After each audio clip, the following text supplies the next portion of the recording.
on. Yeah, like I make some money from this, but I'm like, Yeah, you're not.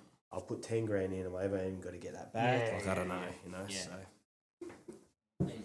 yeah, just bang these on.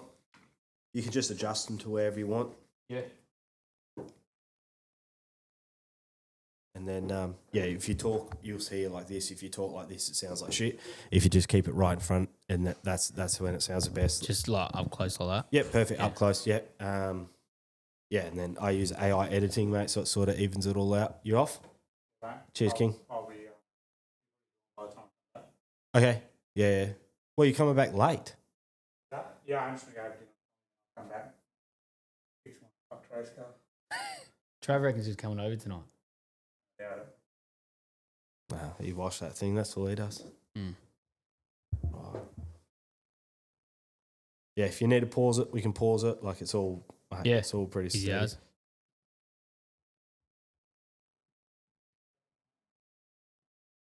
Airplane mode, click record, sponsors. All right.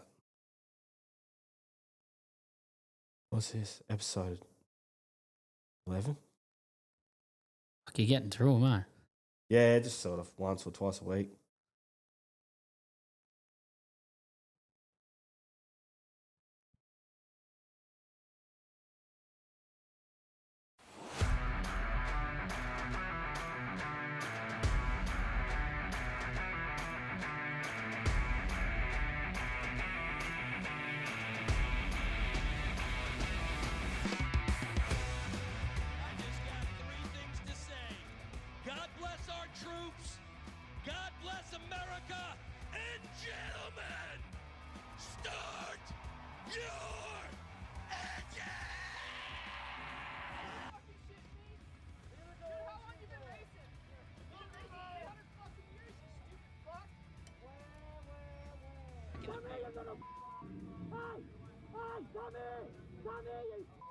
Madsen is howling on James McFadden. It's basically like rebuilding a car basically after the race, where you take all the injectors out, clean all the pistons, everything like that, take the exhaust pipes off, make sure nothing's scorched, everything like that.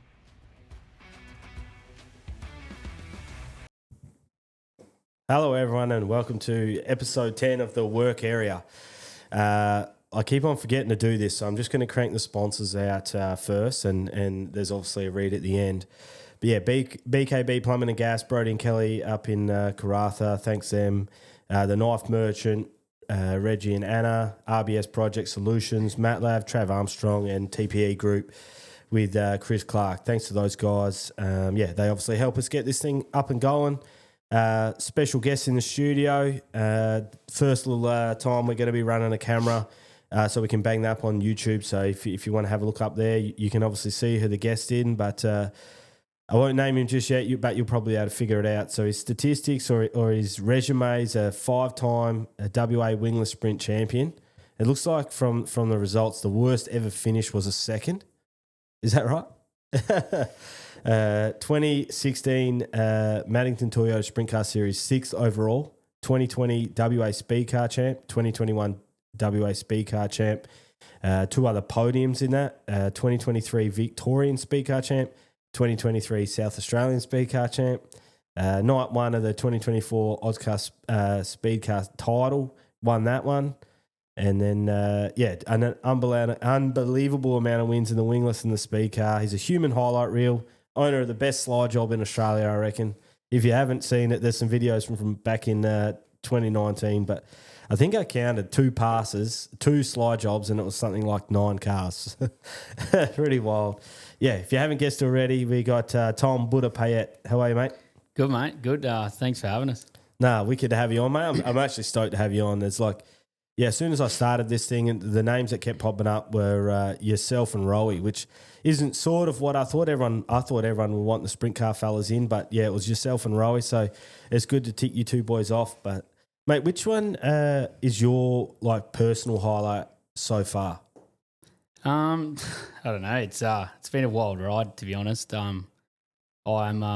It blows my mind when you sort of read that out. You know, it started out as a kid that just grew up loving speedway, and just to be able to race was one thing, but to sort of achieve some really good results I think, to be honest, even though it wasn't the main night, just the Aussie title last year, winning night one, it doesn't mean anything really.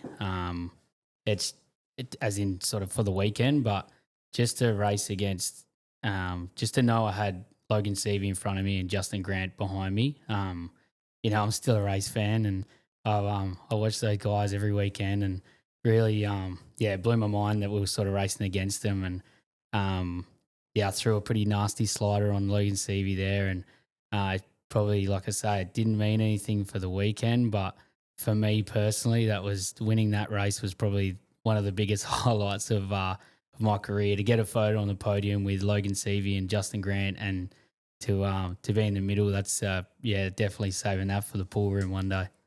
Yeah, that would have been a crazy night for you, like knowing, like obviously Justin Grant behind you.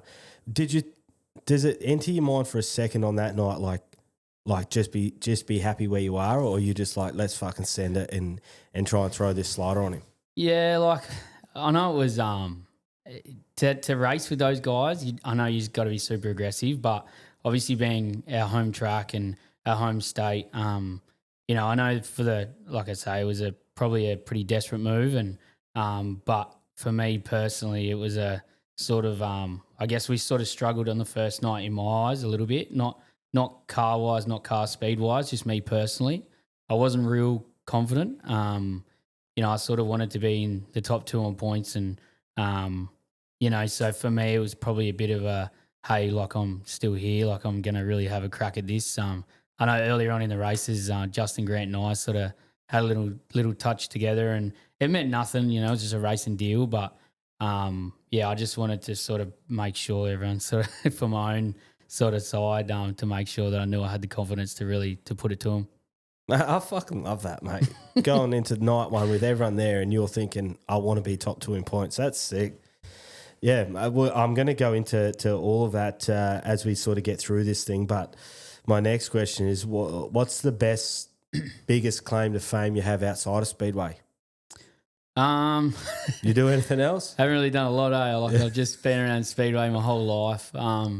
Look, I know it's pretty cliche to say this, but outside of Speedway, my sort of proudest thing is definitely my kids. You don't realise how much kids mean to you until you have them, and it's just to have such a loving family around, and like it's, for me outside of the racing, I know it's still got a part of the racing, but just to see my wife and my kids and my mum and all the support network behind me that comes to watch me race, and that's sort of why I'm so proud to go out there and have a good crack at winning. Yeah, I've did my show notes for every episode that I was going to do, like these long form interviews. I'm starting to realize that people who are good at Speedway, that's just all they do. Like, I've got a question about your favorite holiday spot, but people who race Speedway don't go on holidays. Yeah, if you it's hard. Yeah. The time you go on holidays is during summer and it's race season. Yeah, that's good. So, mate, speaking about that, how did you get involved in it? You said you've been around it, so were you always a racer, or did it something you get into later? Nah, just it's pretty wild. It's starting literally from the beginning. It's I guess it's one of those situations, you're in the right place at the right time and around the right people. It was funny. My sister actually went to, I guess it was kindy. I don't know. It was when I was real young.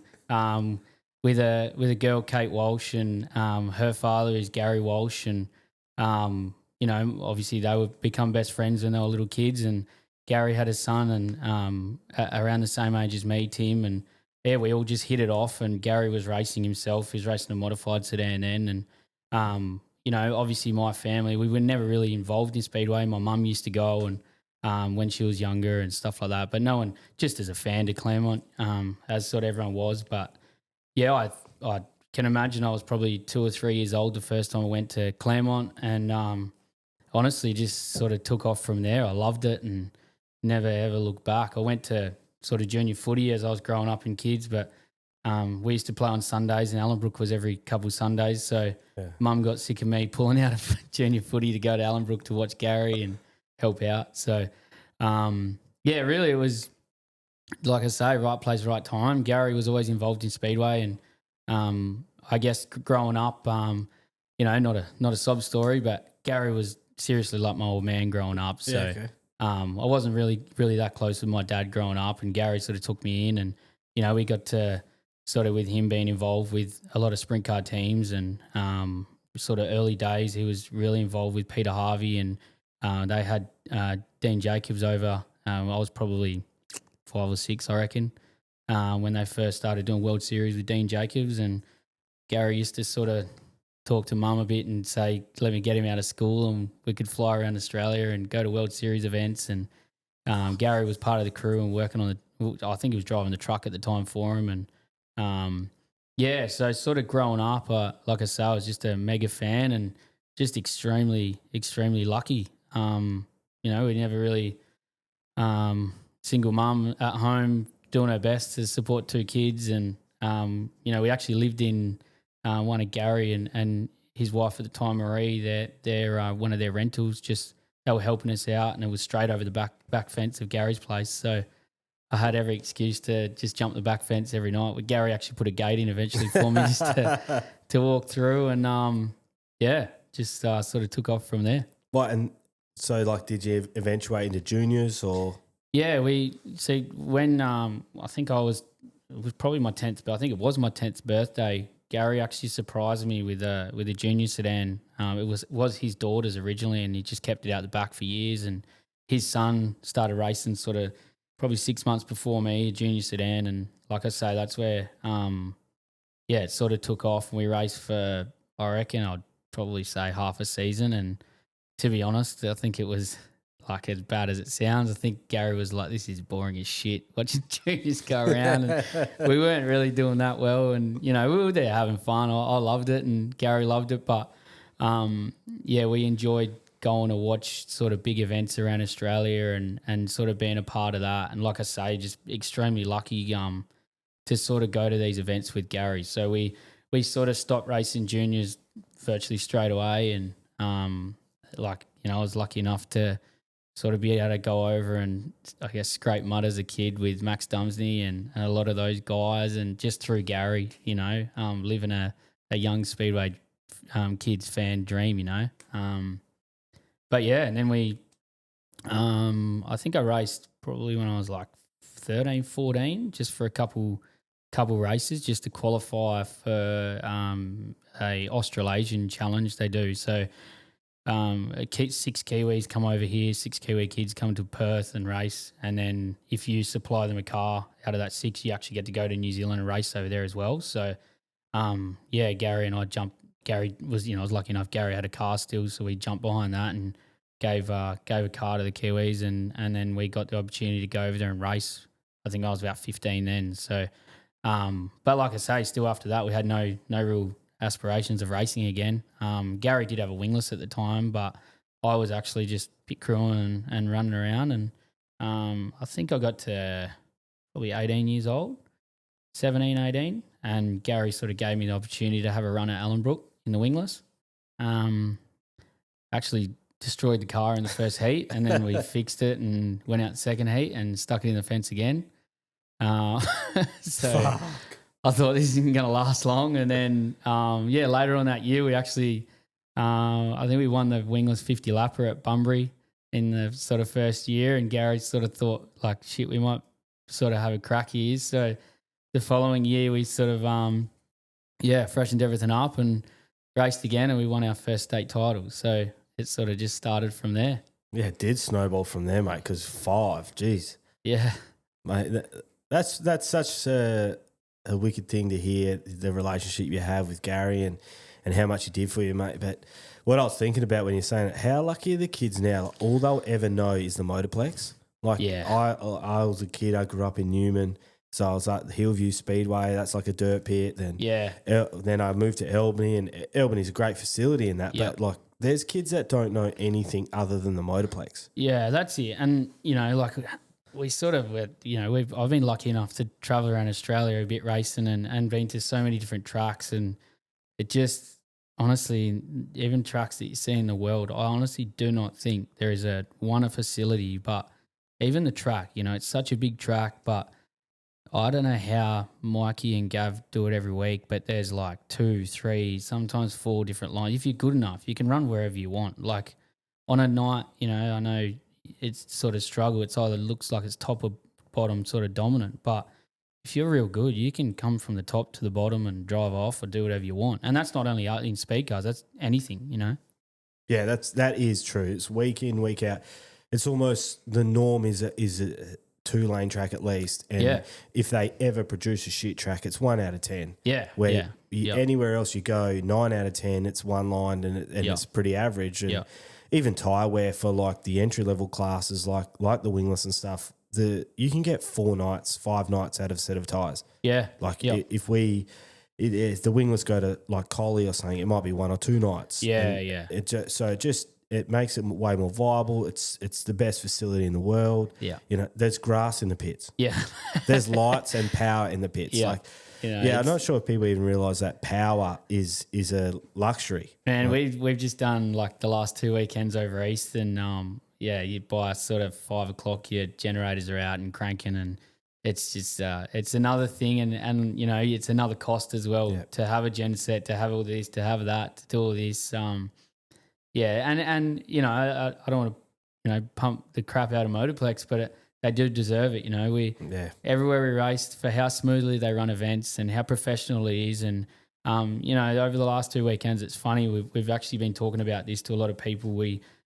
Gav sort of runs it as an event. It's not just a race meeting. It's not, hey, get 4 guys down here to try and get everything together. And I understand the funding behind a lot of these country tracks, they struggle, and I did sort of see that. But just the way Gav's doing it as an entertainment, it's like going to the footy or going to the cricket or going to a motocross race, a supercross race or something like that. It's but every single weekend, it's wild. Yeah, it's clean, it's bright, it's plenty of action. Yeah. If you're not getting covered in dust or like if I take my kids to a country track or whatever, mate, they're blitz at the end of the night. They're black, the dirt everywhere. They got tomato sauce all over their face. They have that at Motorplex too. But it's just such a wicked venue, mate, and we're very, very lucky to have it. How was South Australia? Obviously, you went for the last 2 weeks. We went to Murray Bridge the first weekend. We had a good run. We had definitely good car speed. We went over there. Obviously, it was unfortunate missing the John Day race, but in saying that, I couldn't have been happier that Rowie won. The row show. The show. I'm surprised he's still not on the beers now. He probably is now. Yeah, he probably is. Yeah, it's Tuesday. He's raft to be into it. But no, it's we went to Adelaide and we sort of had a had a mechanical failure in the first heat, which is just something that happens. It's unfortunate, but we repaired that and just had a power steering hose actually blow, which is it's unfortunate that happens, but it does happen. And then we had good car speed all night. Just first night sort of struggled in the feature. It was just too fast, and we started 10th, and sort of I was trying to be aggressive with my sliders and chop people and do whatever, but it's sort of hard around there. And knowing you got a second night with the South Australian title, you don't want to risk anything and go too crazy. But and then the second night, the South Australian title, it just had a real good night. Won the heats and won the dash, and then had a bleeder let go before the race even started. I was rolling around the 4 wide, and I could feel the chassis hitting the ground on the left. I was like, man, not another one. Like last time we had a tyre go, we were sort of leading the final, but we went green, and it sort of lasted 2 or 3 laps and then blue. So and then went to Avalon last weekend. Left the truck over there, and everyone flew home. We went to work during the week, and then we all flew back and had a good run at Avalon. Had a win, so. Always good. What's the catalyst for you guys going over there? I obviously know the Aussie titles in Murray Bridge, but is the team owner of Bennett Motorsports, he's obviously eager to test your skills, his skills. Like, does he just love it? Like I spoke about it in another episode. Like, I love it when guys like yourself and teams like Bennett Motorsports do go over there and test themselves, because the easy option financially, time, all that is just to stay here and win the John Day. But to go and test yourself and represent WA and all that, like what's the thought process behind heading over east? obviously with the Australian title being over there, we wanted to go to Murray Bridge just to get some more laps in. We went over there last year, and we probably still needed to work on a few things, especially me. Like I know Todd's really got his stuff sorted. You know, lately he's sort of can't really go wrong. But just for me to get more laps around Murray Bridge, you know, we're obviously extremely lucky to have Rodney, and we can touch on it later with Rodney with you know how good he's been with me, but. Just to go over there and really hone in on, you know, after last year's Aussie title, we want nothing more but to win this one. So, and then when we kept everything over there logistically to bring everything back for last weekend for Albany, it's sort of too hard. You know, it's so expensive to bring everything back across for essentially one race. So we've left everything there again, and we're going to go back and do Pro Speed Car Week. On the 2nd, 3rd, 4th and 5th of January across Victoria. Yep. Nah, So- because you do go good over there, hey. Last year you dominated, you go good racing on those over east tracks. They must hate it. Yeah. they, look, it's just as hard over there as it is here. You know, you get your top sort of 4 or 5 guys in each state, and when you go over there, obviously being so close, Victoria and South Australia, you get the same, you know, 4 or 5 guys that come together. Okay. And it's, you know, it's I guess when guys come over here, it's the, you know, we've got our 4 or 5 really top guys, but for us to go over there, you know, our main, obviously, I guess you could say competitor over there, competition, is definitely Caden Brown. And, you know, to race with Caden Manders over here is completely different racing against Caden Brown over there. You know, it's super aggressive. It's wild over here. You know, I don't think I can race have any more fun on a racetrack than racing with Caden Manders. But going over there to race against their top guys and really hone in on ourselves, trying to get better, to improve. You know, obviously when you go to an Aussie title, 90% of that field's going to be there. So at least you know what they're going to do sort of on a track and who's going to be good here and there. So, just to sort of really build ourselves up and give ourselves a best shot. Yeah, iron sharpens iron, and the more you can go out there and test yourself and race different tracks, different people, the better you'll be. But all right, let's go right back to the start of obviously the career. I know the juniors sedans were there, but the wingless, mate. So yeah, you obviously won your first state title in effectively your first year. Yeah, it was probably I think it was their second season. So we sort of raced probably the first half of or the sort of halfway through our first full season, and then ran the state title the year after.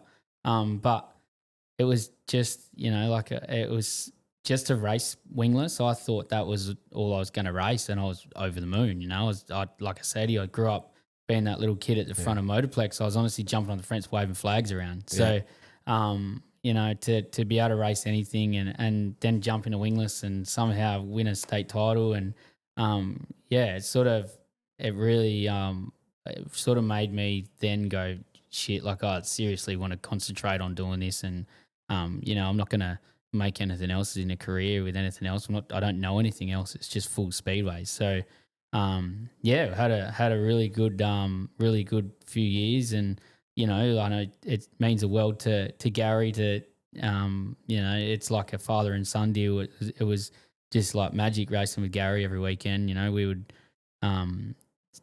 lucky enough that he would take me across Australia when we do sort of Aussie titles, and but yeah, like to win sort of consecutive WA titles was still massive. You know, with the competition we had here.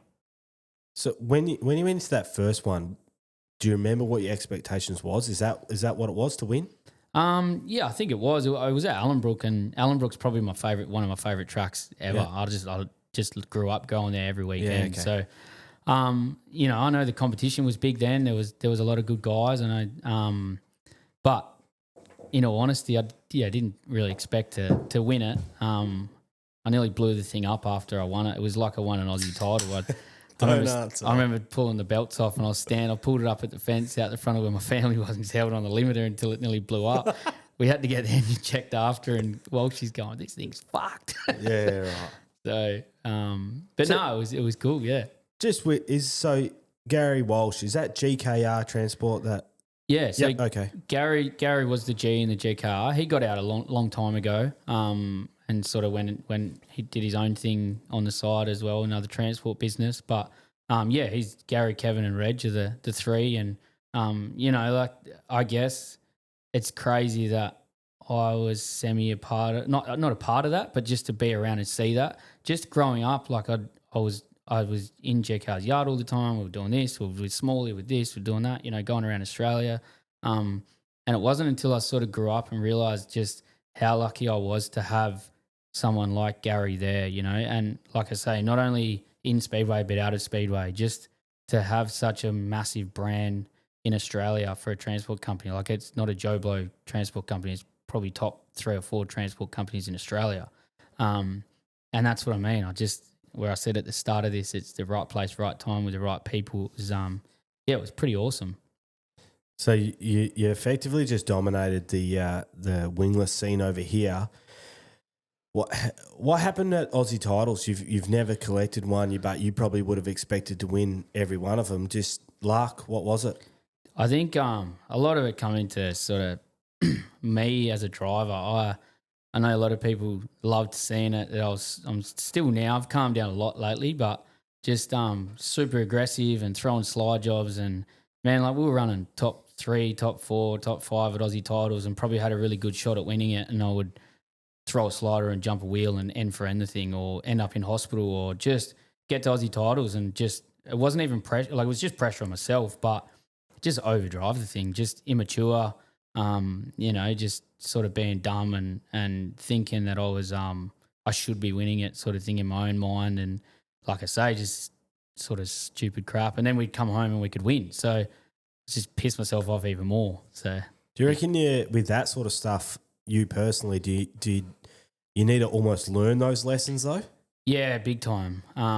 Like we talk about it all the time. I sort of it kicks you in the ass big time, and it does. And it's I'm still got I guess a shortish sort of racing career, but I've learnt so much over that time of how to, back then, like I say, I was just angry, pissed off, wanted to win, on edge, super on edge, and wouldn't eat during the day, and would have sort of routines that I had to do before the racing and whatever. And it wasn't really until you really started getting your ass kicked, especially, when I started speed cars, it really sort of woke me up to that. I guess that's why, like my, with wingless, I never won an Aussie title. I should have really just calmed down. Like Daniel Hardigan, I was teammates with Daniel Hardigan for years, and we had some of probably the best 3 or 4 years of our life racing. But Daniel went out and won 2 Aussie titles, and it was only because he'd get to an Aussie title and he'd stay calm and cool and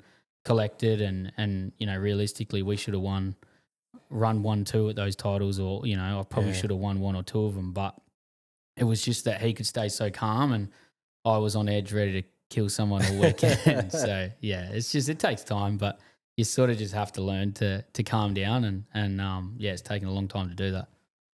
One of the things here that I did want to touch base, and obviously I've always watch Speedway in general from afar. Like I don't really have many mates in it, and I don't know how I've sort of jumped into where I am now, but I have. But one thing I've always noticed is your ability to create relationships. Like there's not a lot of people who seem to put the effort into creating the relationships to get sponsors and stuff like that. Do you think that's like, it's almost like a skill as a driver, like, because you can be a good driver but a shit bloke, you don't get drives. You can be a good bloke but a shit driver, you don't get drives. So it's like, It's pretty rare to have both, and it seems like you're really good with people and creating good relationships, and you've said a couple of times, like, right place, right time, but from my point of view, from what I've witnessed, that's not it, mate. It's skill and it's being a good person and be able to create strong and really good relationships with people. Do you think that's like fed into how successful you've been? Yeah, definitely. It luckily for me, I could talk to a brick wall. It's I've always been, pretty good on the chat with the Gabba, but it's I think a lot of it was, Gary was very good growing up for me. As in, I just looked up to the person Gary was, and he's a lot like that. He's so easygoing, and and can talk to anyone. And really, he sort of drummed into me from the start. Like, he wasn't like, hey, like, you're not that good, but he wasn't like, he would not pump my tires up. He was like very humble. He always taught me to stay very humble, be very respectful. You know, I also think as well from, you know, again, I'm not no sob story. I know everyone's got their own story, but just with what was sort of going on in life at the time, it really made me understand how lucky I was and how lucky I am to be able to do this. So the relationships that I had with people it's pure joy. Like, honestly, man, like I still today pinch myself that I'm even out there. So anyone that wanted to help, or, you know, even race fans that come up and want to talk, you've got my 100%, you know, undivided attention. I love that. I know that's what makes our sport. And, you know, I guess in the terms of sponsors, you know, I've been extremely lucky to have very consistent sponsors, and I've got a lot of good mates out of them. You know, Trevor Jolly is one of my best mates. I look at him, you know, as one of my best mates, and he's been a big supporter of mine over probably the last 6 or 7 years. You know, in everything. So it definitely is. You said it before. You know, I've been around Speedway for such a long time and seen so many good drivers, but just can't talk to people, or just have the wrong mindset of how they're going. Like, at the end of the day, you got to really be lucky. You know, there's millions of people that want to be doing what we're doing. Yeah. And I think that's what it really comes down to. You know, I could honestly get run into on a race night and get out, and shit happens, man. You know, I'm fortunate enough I'm not paying the bill, but I do understand that side of it where, you know, there's no point in getting pissed off and angry. If someone drives into you, who cares? I didn't intentionally do it. You know, shit happens. But yeah, I guess just really appreciating it is what's sort of what I think has sort of helped me, and talking to a lot of different people throughout sort of this sort of journey or the next steps that I've been trying to take. So that progression happened. So you obviously were extremely successful in a wingless. So your next opportunity from that, what was that? I don't know what sort of year it was. It was actually through Lee Redmond. Lee obviously followed me a lot in sort of through the wingless career, and we've known Lee. I've grown up knowing Lee as real for such a long time. But he sort of had the opportunity. I think he was getting shoulder surgery, so he couldn't race the following year. And I'd never driven a speed car before. I never really thought of racing a speed car. I always loved them, but I never sort of, like I say, I always thought I was going to stay in the wingless. And we went to a practice one night, and Lee said, "Mate, like, I want you to jump in and have a run and just see how he goes." So we had a run at practice, and then I can't remember what happened, but Lee couldn't race Laurie Matthews at Collie. So he said, "Do you want to race next weekend in the midget?" And it was like the last race of the year. I was like, "Shit, yeah, fuck me, what do you want me to do?" Like, I'm there. So, yeah, we actually had a really, really good run. It wasn't anything after that. It was just a one-off thing. Lee said, "You know, come have a drive." And I think we went quick time on the night, and I think Dane and Neville were racing on the night. So then the heat races, we had really good races, and then the final, we actually got to, I think we had to start at the back, and we got towards the front, like top 2 or top 3, and then cut a tyre. So after that, really, I sort of knew that I had to do well there to try and showcase myself to everyone else. Still not expecting anything out of it, but that's when Lee sort of said, "Do you want to race next year? You know, it'll be it'd be a good deal." And we sort of only did 5 or 6 races, I think, and then we blew an engine, and, you know, Lee didn't have the budget, and my sponsors were sort of getting to us. I guess they're tethered within paying for a new engine or whatever. It wasn't sort of part of the deal. So, but from there, I had from having sort of good results in that straight away, we had Paul Keane. It was Paul Keane first up. Approached me and said, "Do you want to run the 360?" And I was like, "Shit, yeah, man, like, I'm in that." I think I jumped out of the midget one week and straight in the 360 the following week, and we had a really good run. I think we ran second on the opening night of the 360, and then we ran against the 410s the following night, and I think we got a top 10 finish with the 360 and the 410s. So it really just sort of, I guess, in a local sort of Perth-based sort of racing career, it snowballed. I got really, really, really lucky, and yeah, started sort of I guess Gary got in my ear and said, "Now's your chance. Like, go talk to people, push hard at some things." So having Lee there still did help me get a ride with. Actually, it was our own car. We converted a wingless into a sprint car. Scotty Chatwin, merger contracting. Scotty, he said, "Yeah, I can give you an engine to run as a sponsor deal. You just run under my banner." And did 5 or 6 shows at the end of a season with that, and just sort of took off from there. The year after that we finished that is when I started racing for Scott in the 410. That's Yeah. Was there any point like you'd obviously always say yes, but so you go on a bet on like a Tuesday night, are you thinking, fuck, like what have I got myself into? Like have I bit off too much here, or are you just like, let's go? I was pretty like, obviously I was shit scared. I was like, fuck man, I'm not ready for this. There's no way. Like I was, 6 months ago I was racing a wingless still, and then now I've sort of been able to race 3 or 4 different cars. So I was obviously going to just jump at any opportunity I could get, and I was shit scared. Like I was like, fuck, I'm not ready for a 410. Like I'm still sort of, I guess, just an old lousy wingless racer in my mind. not taking anything from wingless, but you know what I mean. Like I do. Me and Gary were rubbing money together to try and race each week in the wingless to do big races, and now I'm in a 410. So it definitely was a shock to the system at the start. It was pretty crazy. It must be like a crazy mindset to have. Like you said, you jump up, you got to deal with like the speed advancement of the cars and how different they drive and all that. But then, like you said, like, well, fuck, if I can drive this car good, maybe like, you didn't know at the time, but Scott Chatwin might notice. Like, so you're trying to actually deal with the first time you've ever driven a car, but knowing, well, if I actually do all right, like this might turn into something. Like the pressure must be on you.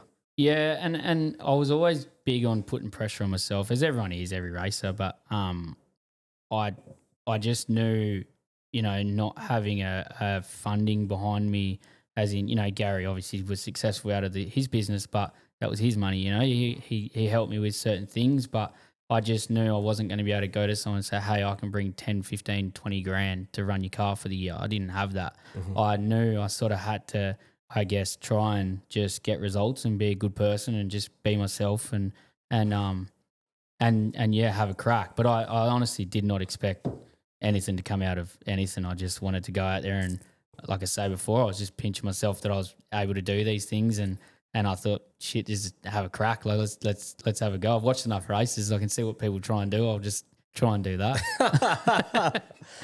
And then what about, so obviously you get the phone call from Merger Motorsports. Was that out of the blue? Was that like you, again, like Gary was saying, go and push this thing and see where we can go? Or no, Scott's was pretty, that was an awesome deal. Lee was working for him at the time. Scott was sort of getting to the end of his time racing, and he didn't want to get out of it. He wanted to stay put. We sort of, can't really exactly remember how it happened, but Scott sort of said, do you want to run full time next year with the Mannington Toyota series? And man, I was like, what the fuck? Like, why ask? Yeah, just yeah. I was like, mate. man, like what? Like I was just blown away, at the time, I was like, I got nothing else going on. I was just a young party animal kid going out every weekend where I could, and then I thought, man, I got to pull my shit together and race a sprint car. So we were lucky enough to do that. Do you remember the first time, like I've said it a couple of times, I genuinely wonder whether I should sell all my wingless shit and then try and get like the cheapest sponsorship package I can to drive a 410 on the sponsor night at the end of the year. Like, I would just love to do it. But do you remember the first time like you got pushed off and like, obviously the engine's ready to go and you've given it like a flick? Do you remember that moment? Yeah, so it's funny. I remember this clear as day. I was on the bike track at Motorplex. We did do a couple practices, and it was like the first time the first time I did ever drive a sprint car was Scott's car at a SEG night. So Daniel Hardigan and I were pretty good back in the day at worming our way in places. Just to, so we somehow talked our way into getting into one of those, back then it was a SEG drive nights, Mannington Toyota drive nights, sponsors nights. And I think at the time we were actually pit crewing for Mitch Wormel. So I just said, oh, man, like we'll come and, bolt tyres up and do whatever. So he's like, yeah, sweet, no worries. And just secretly bought our own race suits. Rocked up in full kit. Man, like we just when we were doing tyres or doing whatever, and then just went and waited in line and no one said anything. And next minute I'm sitting in Scott's 410, and I think at the time someone said, do you want to jump in one of those cars? And I was like, nah, because that's the proper 410 over there. I'm getting in that thing. So I think that was honestly, I'm pretty sure that night was the first night Scott said, like, yeah, man, have a run. Like we went pretty well. We did 4 or 5 laps, and had some people waving me down, saying slow down and stop being an idiot. But I just was enjoying it. And then it's such a surreal feeling. Like the first time you jump in a 410, and I know even you asked Dane. If you asked Dane the other week, Dane would still do it now. Every time he gets in and jumps on the throttle that first time, you're like, fuck, like that's sick. There is no feeling like it, man. You just go, like 2 inches is 100% of throttle. So half throttle is 50% of your throttle is still 500 horsepower.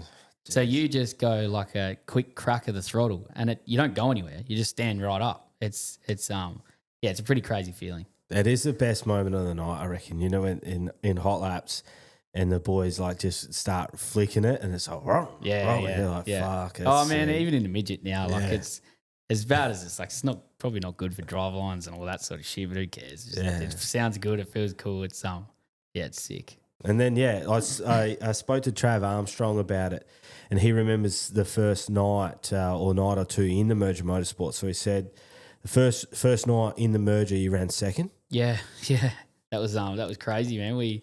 I remember we rocked up and didn't expect anything. I was happy to just be there, and ended up running second to Jamie Maolo, in the feature. So was absolutely blown away, and it was really looked good on my part. And then the second race, you timed third overall in qualifying, so you move, and then you ran into some engine issues. But I'm not sure what your highlight of it would be, but Trav reckons the World Series, 2 heat race wins, ended up in a shootout. Do you remember who's in the shootout with you? Yeah, I think I do. I remember there was I can't remember. It was James McFadden, Kerry, Veely was there, Dave Murcott. I remember that. Just like stellar. In all honesty, I'm pretty sure we're the only West Australian. Actually, Brad Molo was there as well. It was Brad Molo. It was me and Brad, and we were in the top 8 shootout. And back then World Series was the qualifying deal for the dash. Somehow won both our heats, and we timed pretty well. And the top 8 dash, everyone's trying to get for your top 8 positions. And before we went out, I was giving Jake Robertson and Trav high fives, saying, "Boys, we're starting 8th. Haven't even gone out yet. I'm not gonna qualify any better than 8th." And we did. We qualified 8th. Save the tyres, boys. Yeah. We were wrapped. We went out and gave it everything. I still remember, man. It was like dead straight. Probably 3 or 4 of the best laps I've ever put together, and it's like, you're 8th. You're down. They were gone? Yeah, they were gone, man. They all took off. So. Must have been wild, though, to run, win your 2 heats in a World Series sprint car. How many nights do you reckon you run a sprint car at that point? Oh, probably that was in January, so maybe like 5 or 6 nights. That's wild. And there was one heat race. I remember I threw a massive bomb on Kerry, and it come off. Like I was actually, Brooke was in the Diamond Bay car. So Brooke Tatner was in the Diamond Bay car. There's another story in the feature for that. But I remember in a heat race, I can't remember how exactly where Kerry was or whatever, but I threw a massive bomb on Kerry, and the next lap I was waiting for it back, and and then I passed another car, and I was like, shit, man, we're at the front of this. Like, won the heat. And then, going back to the feature, we were running real well. I was like, just taking my time. I was like, I'll let everyone, this is a World Series race. There's no one mucking around here. So, we're just, I guess, taking my time and picking cars off. And then we had a restart, and I think I was running like 4th. And I was like, shit, like we're good here. And I was like, there was like 10 laps left to go, and no one was like, they won't drive away from me. I was like, this old girl's like, she's gone. Like we might be all right here. And then, threw a bomb on Brooke, and had a good sort of 2 or 3 laps where me and Brooke was sliding back and forward, and then just got way too excited and just slammed it in the fence. Just like threw a slider, didn't lift. Thought, yeah, like I'm a champion here, and just backed it in the fence I didn't tip it over, just destroyed the thing, man. So that hurt real bad. Like we went from being on such a high to just you idiot sort of moment. So, yeah, I can imagine what you'll think about. What do you reckon Madsen and Tad were thinking? I remember talking to Kerry after, and he's just like, man, you wouldn't go away. Like he's like, because I was racing with Kerry for a bit in the feature. I think he was in the who was he running for then? Caneric car. Yep. And lucky enough growing up, I was got to hang out with Kerry a fair bit. So yeah, right. So we got to sort of know each other, and he was just laughing. He's like, how the fuck? Like you're a kid, man, and now you're throwing sliders on me. And he's like, you just wouldn't fuck off. Like, well, I was stuffing both of our races up, but it was just like, yeah. So no, that was cool. It was it was probably another career highlight, I guess, but didn't end how we wanted. But it was. Scott was still happy either way. He was wrapped. I remember that, mate. I would imagine if I owned a car, I'd rather that than like a solid 12th. Yep. Like, yep. Yeah, 100%. And then obviously in 2016, 6 overall is still pretty handy in the actual series. Like, I'm assuming after seeing your race, you're not a points racer, like, so you did pretty well to come 6th. Like. Yeah, we did, and that was sort of like the season we had towards the end of the year. It was like motors were getting tired, and I know it was pretty tough on like financially for everyone. It was unfortunately back then it was pretty tough on Scott, I guess, to keep going at the top level, and he did so well. Like I know business was different, that we weren't going through a boom then. And like I have full credit to Scott for allowing me to do it just nonstop, like there was no hesitation. I knew I could sort of probably see from my own, I'm not judging anything but from my own side that the business wasn't pumping like it is now. And man, he was just rock solid. He was like, nah, don't stress about that. It's my problem. Let's keep going. So, it was a good 12 months in the sprint car. Yeah, just when you think that, I'd like someone has like bought me a right rear, and I'm like, oh, this guy, oh, what a legend! I can't imagine what like someone bringing a trailer with a car in it. Like it must be quite a surreal feeling. Like I know you wouldn't be used to it now, but like it's grown somewhat accustomed. But that first time, like the merger motorsports truck come in, surely you're just thinking. He's going to wake up in a minute. I actually remember, so my mum is obviously everyone's mum's their biggest fan, but like for mum, for how much mum loves it, mum loves Speedway as much as I love Speedway. So I remember actually sending her a photo before the season started with my name on the side of a transporter, and I was like, what is going on? And like mum was probably in tears. She was loving it, So yeah, it's so surreal. Like I say, even now, I generally, like, I don't care what anyone thinks, anyone says. I generally consider myself the luckiest person in Speedway, man. Like, realistically in Australia, I don't think many people have been able to, apart from, like, the opportunities now that Manders is probably getting, which he, really deserves. It's, there's not many people that are sort of getting, same with Dane as well, It's, they would probably say the same thing. It's just, it's pretty surreal to even do it still now. Yeah, when Dane spoke to him, like even after he's like, "Man, I literally walk into the motorsport and I'm like, this is all for me, like everything." He's like, he's like, I can't believe it still. No. He's like, I raced for a few years now, like that chassis is for me, that engine's for me, like everything here is for me to win a race, like crazy. Yeah. Then obviously, merger motorsports, the deals ended or whatever. Then what did you do after that?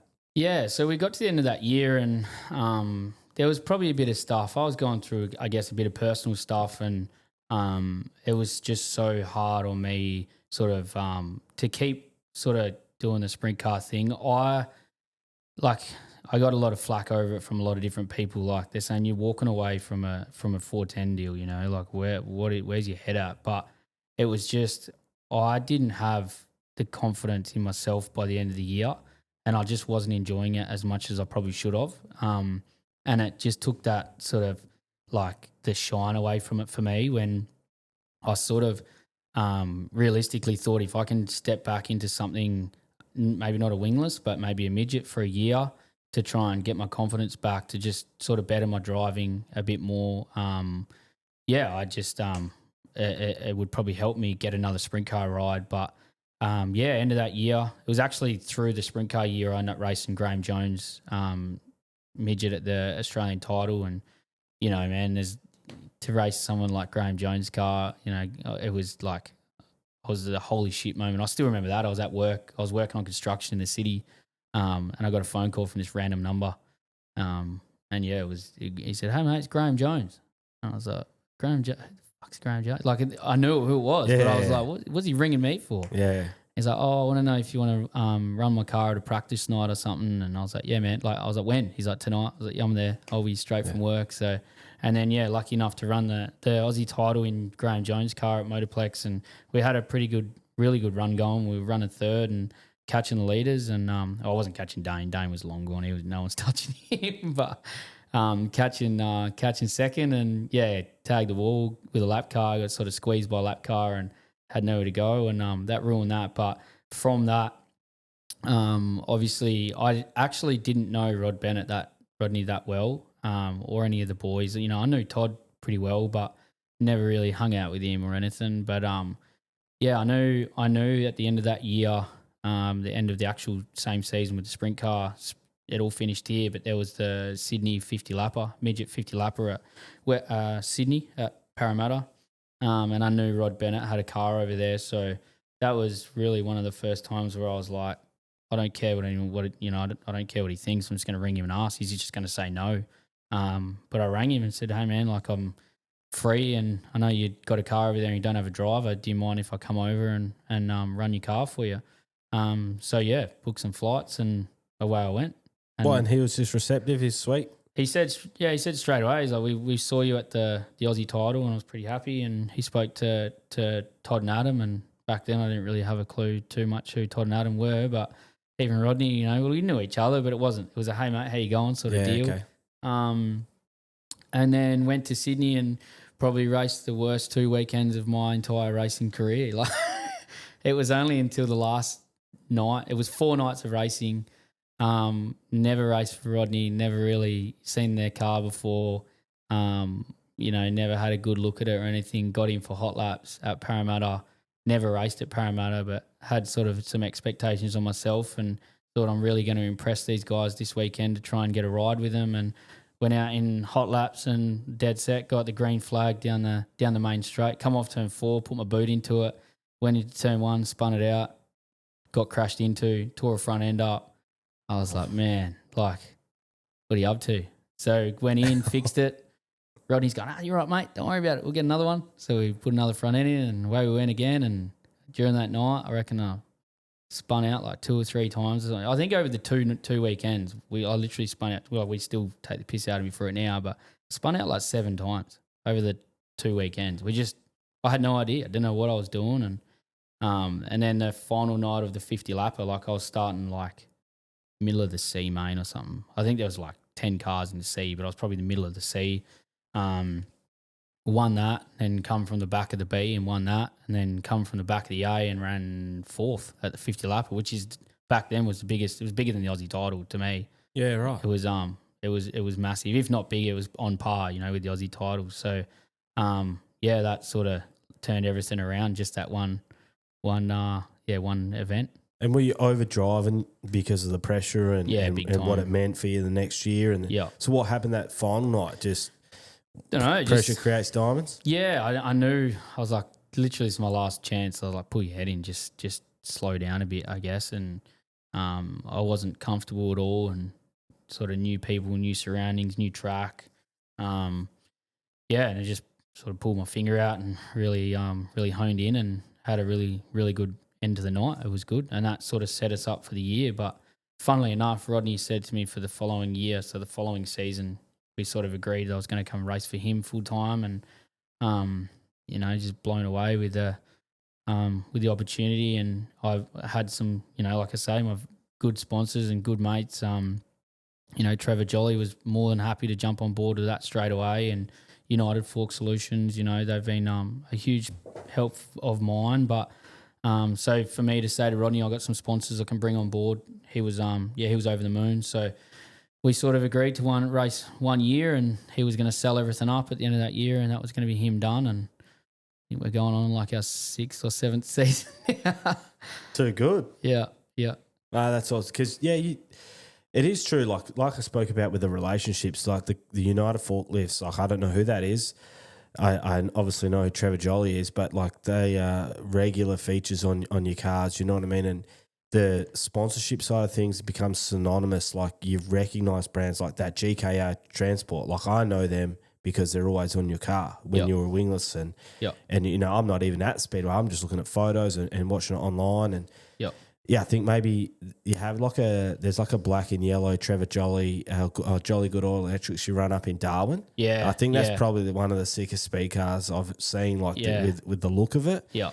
Yeah, but it's wicked that they've come on board. And then, like you said, 6 years with Bennett Motorsports, mate. That's wild. Yeah, it is, To start off how we started and I guess, like I say, not really knowing anyone to where we are now, like I don't know any other 30-year-old that can say that one of their best mates is a 78-year-old bloke, Rodney's, as much as we give him absolute shit, I would not have it any other way, With Todd and Adam and now Marshall, we had Alex Robinson, Jake's brother, for a while, and the last sort of year we've brought Marshall in, and but man, like the reason I'm still, more like I say, my end goal still is to race a sprint car full time, and not getting in last year with Trevor was an absolutely amazing opportunity with Trevor and Lauren, and I struggled big time because sprint cars aren't something you can jump in and just do well straight away in, and I was probably too relaxed for that, to be honest. I'd probably had better expectations than I thought, but like I say, the end goal was still to run a sprint car. So to run for Rodney for so long, the main reason I'm still want to do it is just because we have so much fun. Like they're literally my brothers, the whole lot. We're just family, We all know how we work, and we all give each other the absolute shits, but then we can just hang shit on each other so well. It's like we literally work like clockwork. It's something that I'm learning, like my perceptions of who people are and what it's like.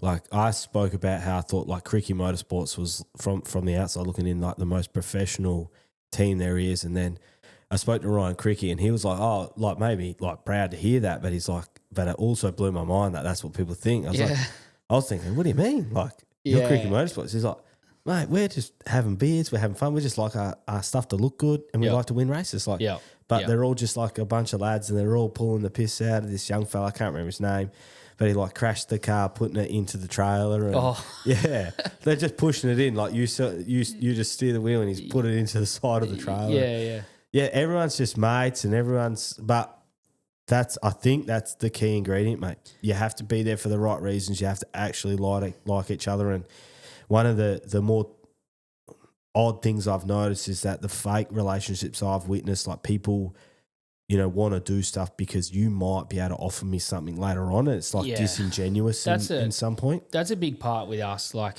where like I go back to the start where Gary was always big with that. He's like, just be yourself, be genuine. Don't pump your tyres up. No one wants to know how many races you've won. Show them. Don't tell them how many races you've won. You don't talk yourself out of a ride by being too modest, but you can't go into saying I'm the best. I'm going to go in and smoke everyone. No one wants to see that. No sponsor wants to see that. They want to see a genuine person. And for Speedway to be such a small world, like I know I'm only young, but I've still been in Speedway for so long, and I've seen so many, like I said before, decent or good drivers come in and just destroy himself with their attitude or the way that they are or the way they handle themselves. At the end of the day, like I said, there's 100,000 people in Australia that want to race or could take your position tomorrow. So just one big thing is to enjoy it, I guess, and really, really keep a good relationship with all the people around you. It's it's massive. And then with that, has there been any deals that sort of never came to fruition that you're like, you wish that could have got signed off, or it didn't happen because of X, Y, and Z? Is there anything that you sort of wish you could do again?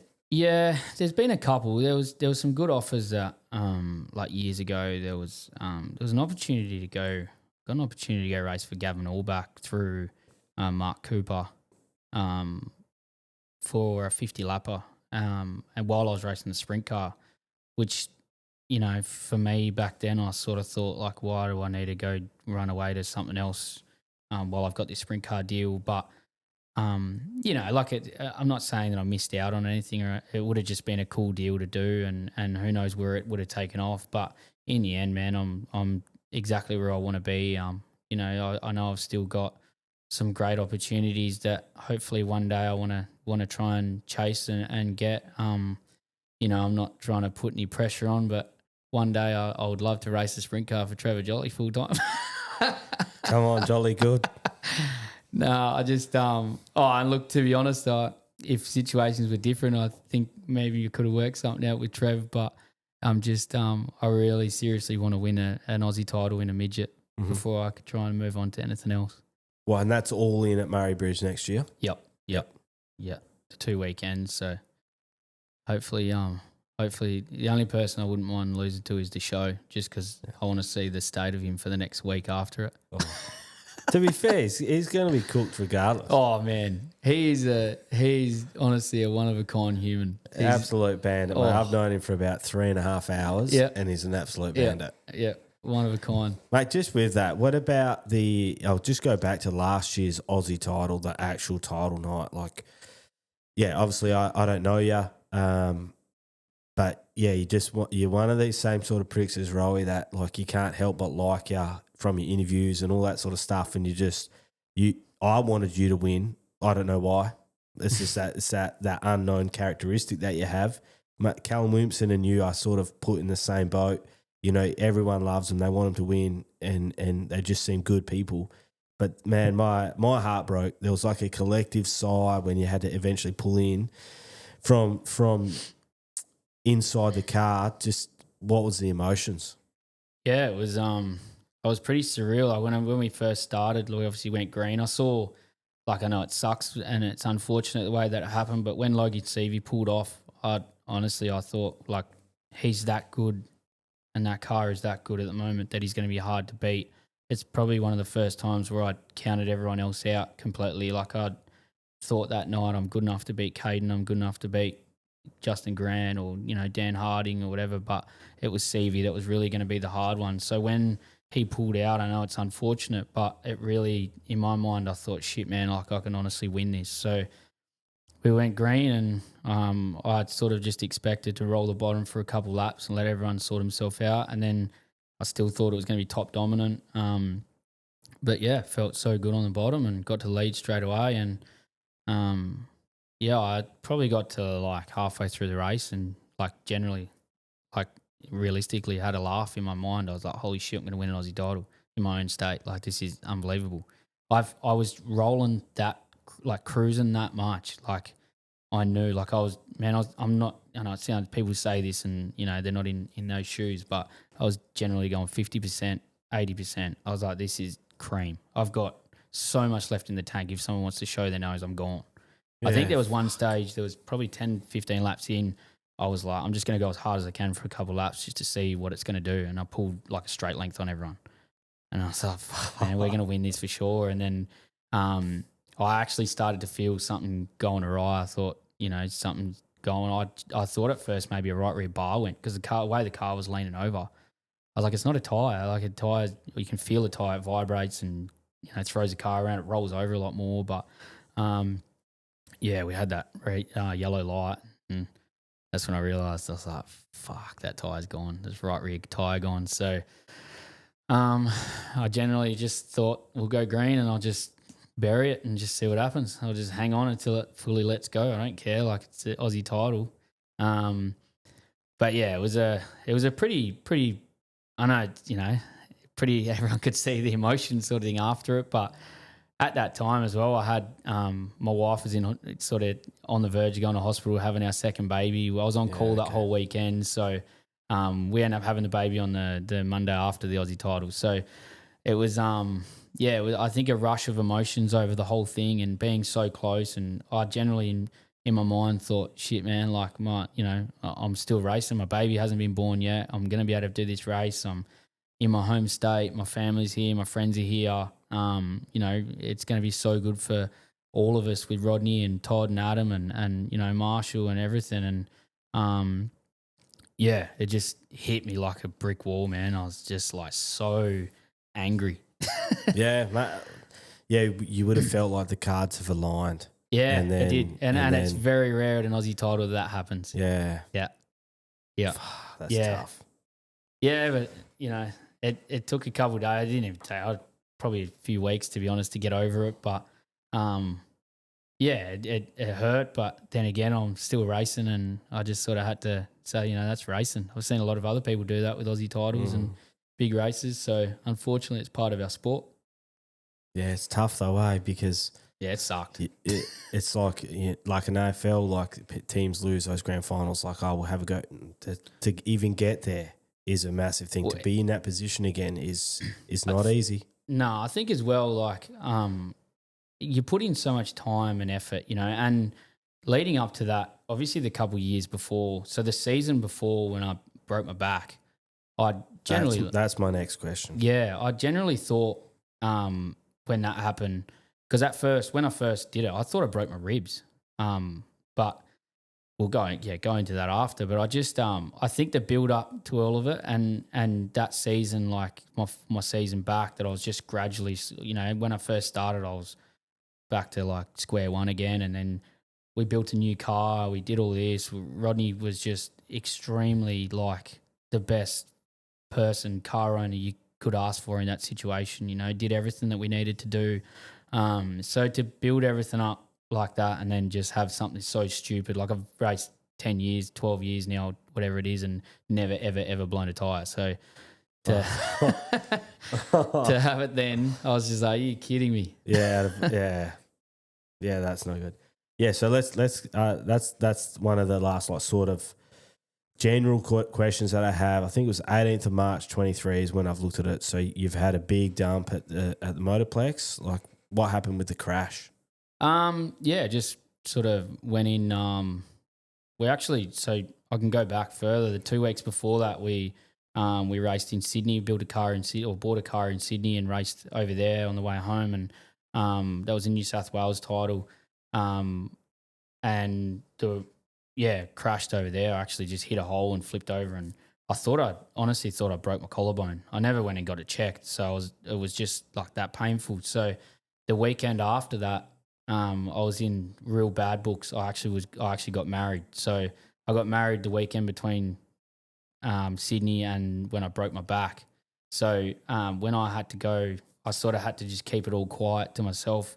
Like Todd and all that was saying, like, they thought at first I was putting it on when we were over in Sydney, but I was like, no, man, I generally think I've fucking broken my collarbone, but I'm not telling Ash, no way. I'm not telling her shit, not the week before my wedding, because she didn't want us to go at all.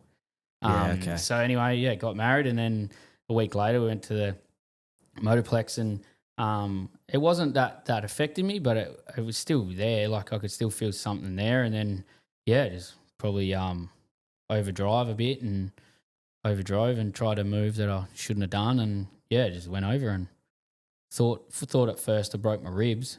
Never broken my ribs, but I thought that's what it feels like. I couldn't breathe. It was just my whole, from my waist up to my neck, was just like 10 out of 10 pain. And then jumped out of the car, and then I couldn't see because you hit your head pretty hard. I couldn't see anything. Okay. So all I remember, Mikey Rimmel come over and he's like, do you want me to take your helmet off? And I was like, yeah. But I was like, man, he's like, I'll get you to the paramedics. I was like, nah, don't take. I said, take me straight into that medical centre in the pits. I'm not getting an ambulance. And I could see on my left eye a little bit, but my right eye I just couldn't see anything. So I was under some serious like panic and some pain. But then later on went to the hospital and they did some scans, and I broke my T3, T4, and T5. Just squashed them completely. Just a like compression fracture, but my T4 just popped out the side. Gone. I'm 2, I think it's like 2.5 centimeters shorter. Yeah, right. Yeah. So I, but at first they told me that they're going to have to probably fuse my back. So the doctor said, you won't race again, no way. And it was probably lucky that I had so much fluid around my spinal cord that they didn't want to go near it. Okay. But then once the swelling come down, they actually said, well, hang on, we probably won't have to fuse you back now. Like, you might be all right. So just did what they told me to do and got better and, got back into racing. And that was a back brace, hey? Yeah, 12 weeks. 12 weeks after I just got married and had a 9-month-old baby at home that I couldn't pick up or do anything. So No nappies, no. Nah. Ash was absolutely right. She got a dud, got married and bang him out. So which is what I would like to speak about, mate. It's obviously, your partner's name's Ash or whatever, but people would just see a big crash at the speedway or whatever, and they wouldn't fully comprehend the impact and stuff like that of you to try and getting back out there's almost like the easiest thing, but you can't pick up your kid, you can't help with the dishes, you can't cook, you're just trying to live your life, and it's like your missus will be the same as my missus. You're just fucking around at the speedway on the weekend, and now you can't help it all. No. So it impacts your life in a pretty significant way. And was it always we're going back racing? Yeah, 100%. I had to lie to the doctors a bit at the start there, and Ash would catch me out, and she was like I generally thought, I was like, they're not going to stop me from going back. The first couple of doctors I went to said there's no way. I think the third doctor, the one that signed me off, said, look, it's a recommendation that you don't go back. But you're fine, like you are fine. Just if it happens again, you're going to be in some trouble if it does happen the same way. So we, like I say, with Rodney, he said, what steps do we have to take to make everything safer again? And we moved a lot of stuff around. We redesigned like A-frames on the car and even the positioning, everything in the car, we really did some research on some, which realistically I think a lot more needs to happen because a lot of back injuries starting to happen. But really did a lot of research on belt positioning and a few things where we had it completely wrong, and I've had it like that forever, which now, when I got a new seat paw, got a different neck brace. I got they called again the Simpson bloody things, but just did a lot of things to sort of make it the safest that I could, and then when we first the first show back, everyone's saying there's no pressure, and when I went out, I was like, man, maybe I won't come back. This is like scary shit. I didn't think it. Like, I've crashed big before, but never really hurt myself. But it wasn't really until the probably third or fourth race meeting back that I started feeling comfortable again. Yeah, right. I just listened to one, Carson Macedo. He crashed one of his sprint cars, and I didn't even know what it was. And he said they've junked this chassis, and he was like, well, this is the only chassis we have with a chasm seat insert thing. Yep. And he's like, well, this is the only one with it, and this is the one we're fixing. So he's like, we worked way harder than what they normally would. And then I looked it up, and it's like almost like a rubber insert that you put in underneath your seat. Do you run anything like that? Nah, so I'm pretty sure still now.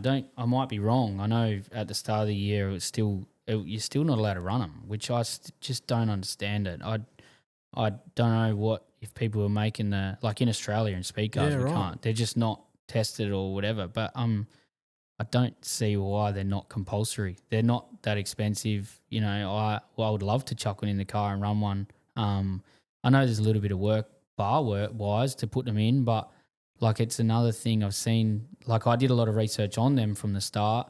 I actually got in touch with them just to suss out what the go was, and then we found out we couldn't run them yet. So I just don't really understand why, but I think they're a great idea. To be honest, there needs to be something like that, for I think they're like $900 or something for the whole kit. I could be completely wrong. I think it's between $700 and $900 or something. But on a race car that you're spending, even a wingless, you're not going to spend any less than $20,000 on building a wingless, or $15,000. So another $1,000 realistically to save your back or any injuries. I think we really need to run them, but. Yeah, because like you can listen to that interview. It's on the Drivers Project. It's yeah, effectively, he's like, sounds like he won't run a car without one. Yeah. He's like, he fully believes in them. Yep. Like they instead of just literally pulling out another car, Yep. they went and got that thing fixed and everything because he's like, well, this is the only one. So Well, it's like everything's designed for us. Like everything that we wear, everything, the seat positioning and the way everything is, the way we sit in them, whatever, everything's designed for every impact except for flat down. Yep. Like chassis to ground, there's nothing you can do to stop. The only thing that moves is your back, essentially. Like the only thing that moves is you. Everything else just slams the ground. Well, I know you hurt yourself, when you had your accident as well, but it's not like not that bad, but you know what I mean? Like everything was sort of the way you crashed. I know it was like you were pretty protected with the way you crashed, but my crash wasn't really that big. Like, yeah, I went high and whatever, but I only slammed the ground like twice. It's just the way that I slammed the ground, just chassis to dirt. Yeah. Just, the only thing that can move is your spine. That's right. Like it's it is. an accordion. Yep, it is. Yeah. Yeah, far out. Yeah, mate, far out. That's crazy. So I guess maybe my next question, the rule or the part change that you'd like to change, like, yeah, it's all fun and games Speedway until something happens, and then everyone's like, we have got away with stuff for too long, like, racing and winning's fine, but when someone gets hurt, it seems to be like, maybe like a chasm should be in place. Maybe there should be something else in place. Yeah, definitely. I think it like I was always pretty naive about everything. I was like, I'm not going to get hurt. I was throwing sliders from turn 2 into turn 3. Like on Madsen, Tatnall. Yeah. Who's next? Yeah, but just I never really gave a shit, to be honest. I was over driving the whole time, but that was just my driving style. But until I got hurt, and now it's slowed me up a lot more. It's made me a better driver, but just something like that, you don't want someone to get that injured. Like, I know it's not a, I wasn't ever gonna not walk or do anything crazy like that, but it was just to sit in a neck brace for 12 weeks. And it was from a waist up to my neck. Like I couldn't move anything 24 hours a day. You sleep in it, you shower in it, you do everything in it. So, that's sort of really, like, I don't see how we're not, like, it's not compulsory to run something like that. So, just quickly, because when I obviously crashed my third night out, and the Hans device, when it compressed, it actually popped my sternum out and broke my sternum. So, like, is the Simpson safer, different? What do you? Is that? I don't know. The hybrid is what I run now. Yeah. So it just feels like it locks around. So it sort of locks your head around a lot more. Okay. I've felt, but with the research we did, it just because it locks your helmet, it wraps all the way around here. Mm-hmm. So your top half, if your head moves, your body goes with it. You're not necessarily just flicking your neck around and your body around. But like we found a lot. With seat positioning, with belt positioning, belt heights, there's a rule that everyone has to run whatever, but just the difference in 10 mil of belt heights over your shoulders could be the difference of you breaking fracturing your back to not. And a lot of people don't, I guess, see that. I didn't really realize how important your lap belt is in that's what holds you in the seat. Your neck. Your shoulder belts are only stopping you from going forward. Really, that's it. That's all they should be doing. Because if they're pulling your spine down, your spine's pre-pulled down. You've got nowhere to go. When you hit the ground, it just compresses. Like we didn't really realise we're doing much wrong. I've never thought of it. No, and that's, after all that research with that sort of stuff, I was like, holy shit, like, I don't know anyone who checks that. Oh, that should be, someone should come around, and I know it's all do you want to walk stuff, again? but Because effectively that is the consequences. It is, it is. Yep. Yeah. So my question, mate, was a bucket list race. So I think we've covered off that, obviously the Aussie title. So I'll sort of sidestep and look further aboard, mate, with the midget stuff that you're doing at now. It's the two biggest things, the Chili Bowl and Indiana Speedway. Is that the outside of Australia? They're the two biggest events. Yeah, I think for sure for midgets, yeah, definitely. We've sort of looked at opportunities or something to try and go over and do either, but I think our main focus going to next year is going to try and go over and do Indiana Midget Week. It's such a big exercise to go over there, and obviously the funding is going to play a big part of it, of what we can and can't get. But realistically for me, I'm 30, and it's for me. I always thought I was one of the younger guys, but now I'm probably one of the older guys in speed cars, especially. So it might only be my one chance to go over and do it. Like I say, it's going to sort of, depending on how we go with sponsorship and stuff, to go and do it. But yeah, it'll be great to go and have a crack over there. That's sort of the end goal, to just race there probably once and really see where you're at. Then you can test yourself to the fullest for sure. Yeah, right. So with that, what is the plan, to send your own stuff to get something over there, or is it all up in the air? It's sort of, we've weighed up our options. If you're gonna sort of lease a car, you might as well, almost for what they want for a good car, you might as well take your own stuff. But then to take your own stuff, it's a long time to spend on the boat there and back, and it's a massive cost to do it. So the only other option is to buy, say, a roller over there, and then we're going to have an engine over there anyway, getting fresh. So I think at the moment that's probably our best option, is to try and buy a roller, second-hand roller or whatever over there.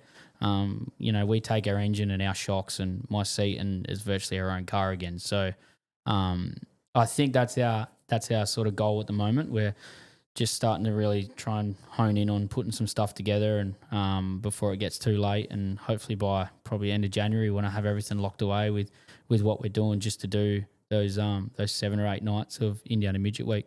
Fuck, that's awesome. Yeah, it's I keep, like we said earlier, I'm blown away with what I've been able to do now. And in all honesty, man, if I win an Aussie title and do that, I'm happy. I could probably hang the boots up. Mic drop. I've done enough. Yeah, I've definitely know.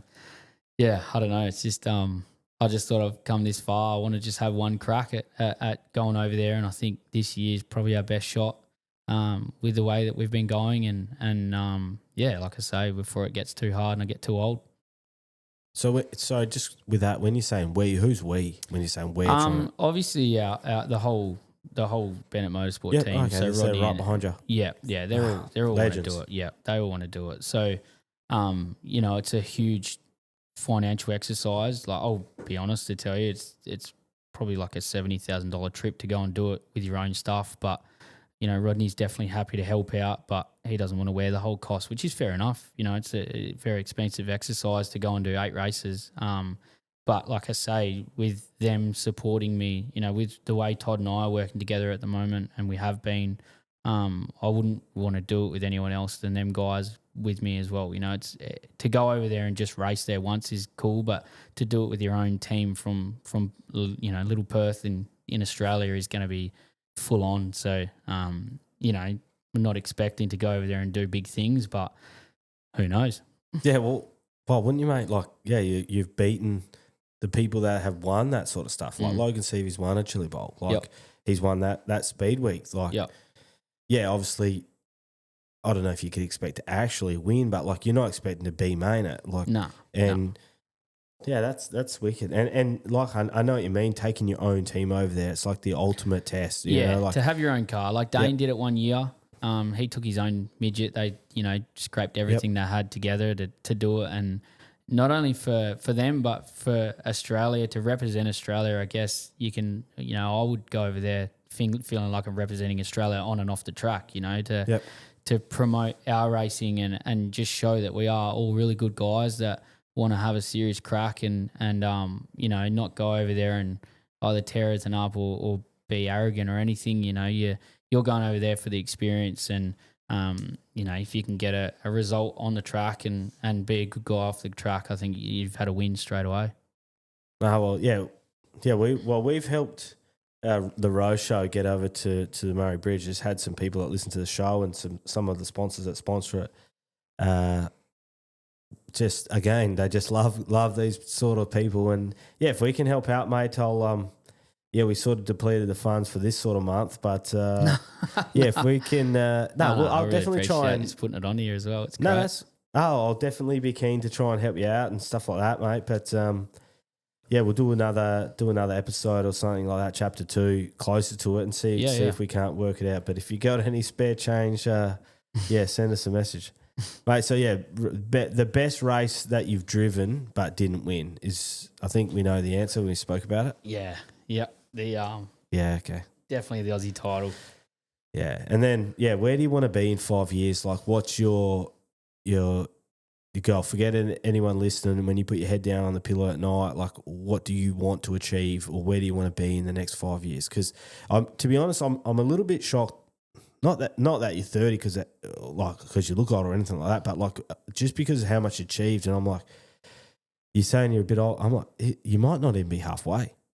Like, I it's hope not not. unrealistic. Realistically, I hope not. Like my 5-year goal in 5 years, like I obviously want to win an Aussie title in the midget, and I know Rodney's probably realistically only got a couple years left. You know, it's by all means he's done more than enough for me so far. So, I know it's probably getting towards this older side for a sprint car racer to be, I guess, starting again. But man, I've got full intentions to try and win a sprint car Australian title as well. You know, I think in myself, I don't get overconfident with myself, but I don't see why I couldn't. You know, I think 5 or 6 shows in a sprint car to get comfortable again. I can't see why I couldn't be winning races. You know, I know it's a massive comment to say that, but just from watching these guys, and realistically, I shouldn't sort of, I guess, think this way, but, you know, I can race. I love racing, and I've raced a lot the same as Caden and Dane, and they're both winning races. So I can't see why I couldn't be doing the same thing,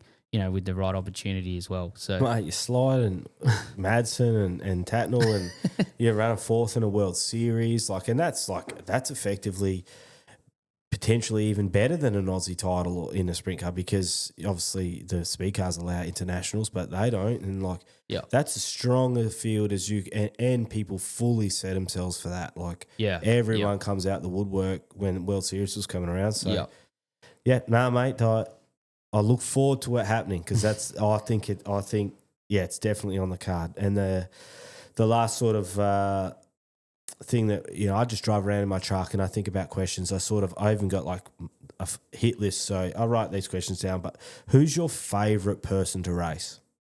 By a long shot, Caden Manders. I love it, man. Like, I think Caden has made me such a better driver, and I don't know if he'll admit it, but I think I've done the same to Caden. I think we race a lot the same, but man, we could literally be on the verge of killing each other on the racetrack and know that we're going to give each other 2 mil of room. But we know it. We know, I think we could race as we race at Motorplex anywhere in Australia, the two of us, and it would just be the most fun, you know, ever.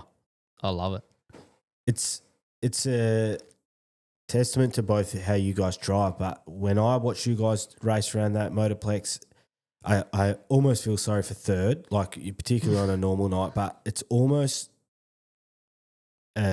better for them, because in my mind, that's the 2 best in Australia.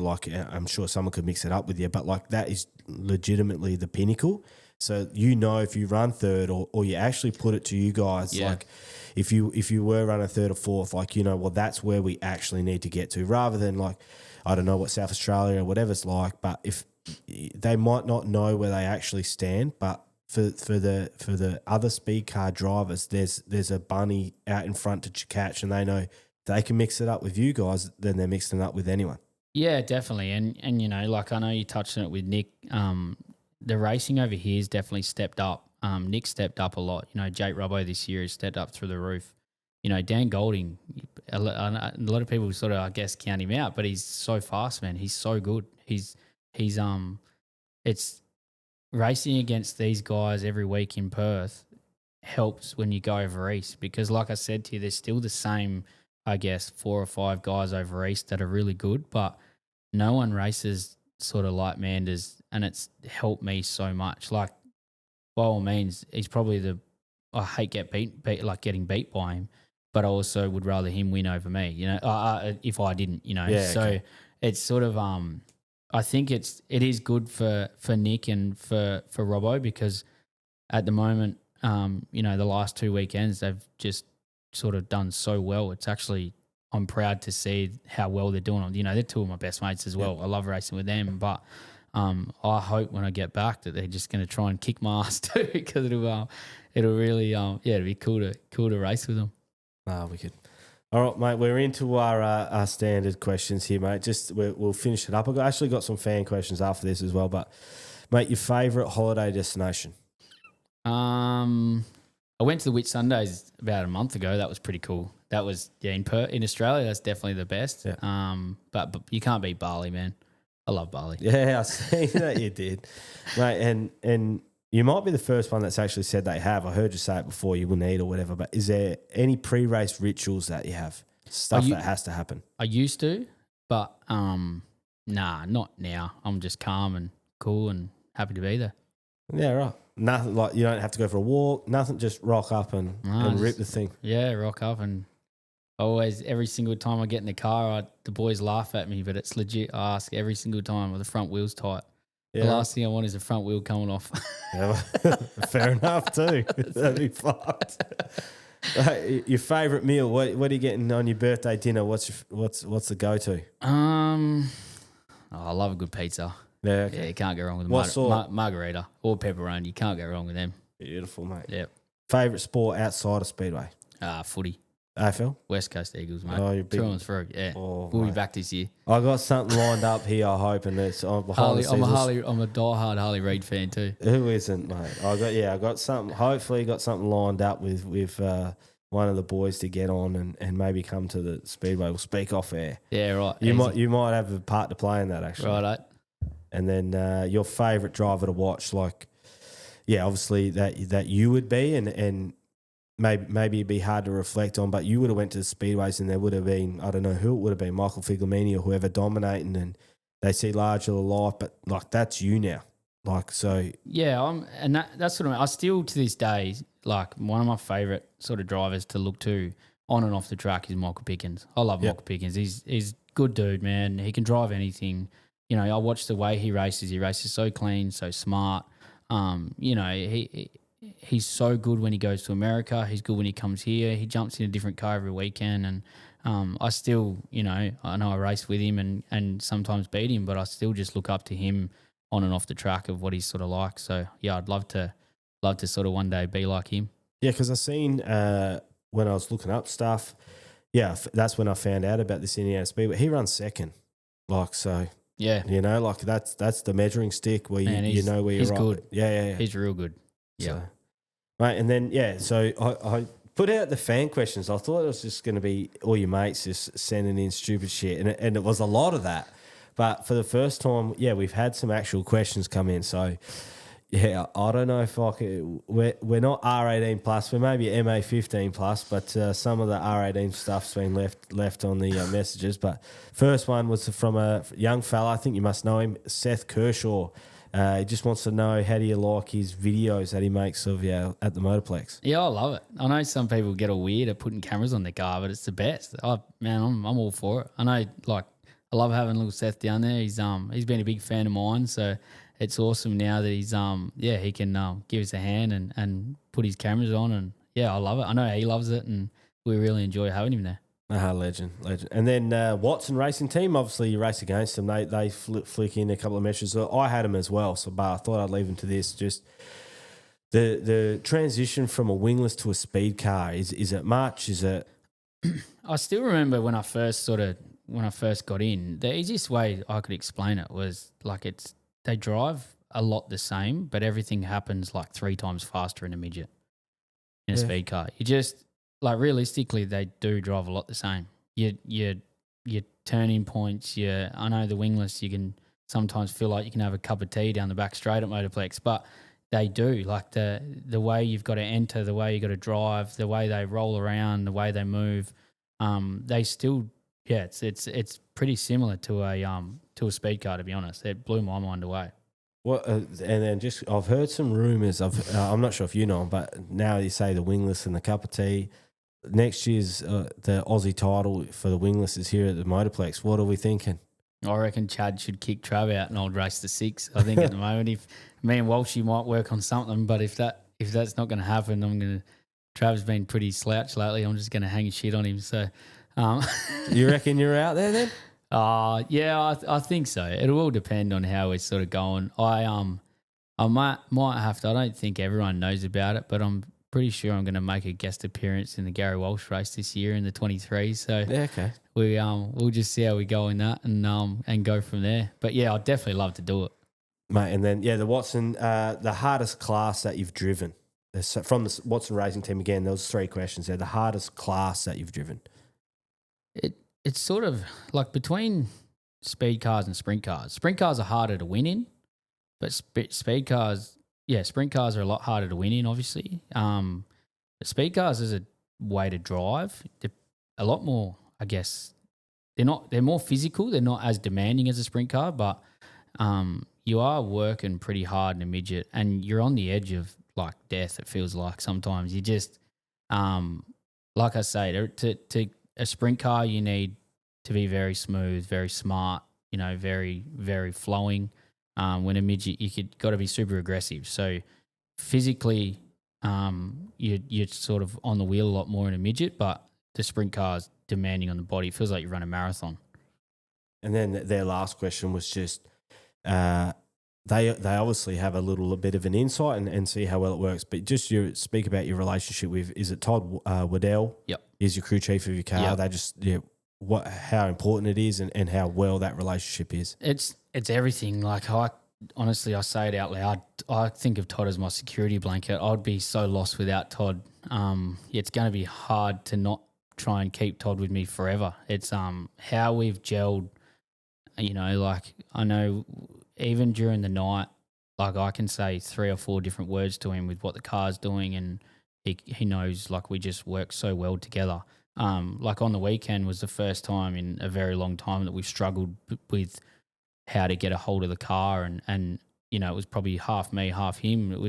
Todd was pretty lost by the end of the night, but for the feature, he somehow got it together without me even giving him much information. So, I think with your crew chief, it's everything. Your relationship with each other at the speedway is one thing, but you need to have a good relationship outside the speedway to feel comfortable. You're going out there, I wouldn't say risking your life, but you're going out there going pretty hard. You've got to have full faith in your team and your crew chief, and definitely need to have full faith. Yeah. Well, just quickly on that, when I spoke to Brodie Moller, he was big on going, that's our mate in the car. And then obviously Callum Williamson, he has full trust in them as well, but that trust is earned because they've worked together for so long and so well together. That there is that relationship, and they know that they're putting in as much as what they are out on the track. Yeah, definitely. Yeah. And then Thomas Davies, mate, 2016 Formula 500 state champ, mate. He wants to know. You could pick right now a stacked field of 410s or a stacked field of midgets. What are you rather racing? Oh, I'm going to cop some flack here, eh? No, mate. Go. Whatever. You give me a USAC field at Motorplex and I'll pick a midget. Yeah, okay. To be honest, I'll throw another one in there. You give me a midget 410 sprint car or a 410 non-wing, and I'm not going anywhere near the other two. I'm going straight to the 410 non-wing. That's me all over. Yeah, right. I thought you might say the wingless, mate. But all right. It's still wingless. That must have been the next answer. And then Jared Brack, similar to the other one, but what's the adjustment from a speed car to a sprint car? Yeah, that's a big adjustment. You like I say, you've got to. With the midget, you've got to be aggressive. You still got to be smooth, but you can be aggressive, and they're a bit more forgiving. When the sprint car, you've really got to hone in and not only mental fitness but physical fitness as well. It's huge. But just to adjust between the driving, I guess, is one's just super aggressive in the speed car, and the sprint car, you just got to find that good balance of aggressive and finesse, really. So just with that, how hard would it be for like Caden and Harding when they jump in and out? Would that be just? Yeah, I did it one night. I raced Graham Jones midget and the sprint car, and I know Americans do it, and like I give it to those guys because I know Daniel won both classes one night, and man, it's for me, I wouldn't be able to put 100% into either of them. That's why I give it to them. It's insane how good they are at doing it, and like Caden's been doing it for a long time now. It just shows how good he really is. He's to be able to jump between the two cars, and Daniel can really, like that night when he won both. I'm like, how, man, like that'll go down as one of his best nights racing. Just, I mean, in his own mind, I know he's won a lot of races, but. Just, super impressive. It's so physical to do that, and even mentally to change between the two. Just you're sitting in two completely different race cars. It's full on.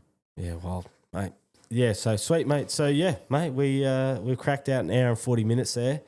Yeah, just finally, mate. Just where can people find you, like Instagram or Facebook, or do you want them jumping on? Yeah. So I've got we have the Bennett Motorsport racing page on Facebook, and I have a Tom Payet Motorsport racing page, which we're just currently in the mix of joining them together. I'm pretty quiet on the Tom Payet one as I run it myself, and on race nights you're pretty busy. So, but we're actually in the midst of just finalising a website to sort of bring some merch back into it and do a lot of information and thank some sponsors and stuff on a website. So soon there'll be a link on the Bennett Motorsport page. If anyone wants to find us and the information, definitely head to the Bennett Motorsport Facebook page, and you'll find everything that we're doing over there. And yeah, thanks for following it, mate. Just quickly, how important is merch? Yeah, it plays a big part. Like, it's a lot of work, and it's obviously a massive outlay at the start. Like, it's an outlay that you sort of have to, like I say, I think me and Ash paid like nearly $12,000 for merch for the year to outlay, where you've got to sell that to make, you got to sell at least 50% or 60% of that to make your money back. Just to break even. Yeah. So yeah, you get a huge flood of people buying merch, and then it goes quiet and you've broke even. But it is very important. It's a big job, and I think, especially being in Perth with the Maddington Toyota series being so big and every other series really stepping it up. I think it's massive. It's a big help in sort of the background, which people sort of look at it and go, oh, it's only $50-$60 or something. Like, I understand it's expensive for some people to go down there and spend that, but that helps us, especially like drivers. It sort of puts back to us to help everyone out. So yeah, it's massive. It is big. So where can people get that merch? Where they want to? That's what we're trying to set up a website at the moment. We're in the midst of setting up a website at the moment. On the East Coast, we're going to carry it. We've taken a heap of merch over there now, so we're pretty well set up now for Pro Speed Car Week. We'll have all of our merch available at the track, but then in the next sort of coming weeks, we should have our website up and running, and it'll just be at tompayetmotorsport.com website, and the links will be on the Bennett Motorsport Facebook page. So we'll do a release for that, and you'll be able to find a few different bits of merch, and we're going to do some one-off sort of things and some stuff to potentially help fund some America trips. So really hope everyone can jump in and get some merch, get some kit. Mate, lock me in then for one of those Buddha shirts. I'll get one of them from you, mate, when that website's up and running. Thanks for coming in, mate. Really appreciate it. It's been epic. Yeah. I think people are really going to enjoy it. So no, thank you. And thanks for doing what you're doing, man. It's great for the sport, and I really hope everyone gets behind it, and it's a good listen. No, we'll be sweet. All right, easy. We're out of here. Cheers, mate. Trevor, call your boy. This episode has been brought to you by the following businesses. If you're in the market for anything these sponsors can help you with, please use them. Let's get behind the people who support the sport. See you at the track. BKB Plumbing and Gas. For all your plumbing needs in the Pilbara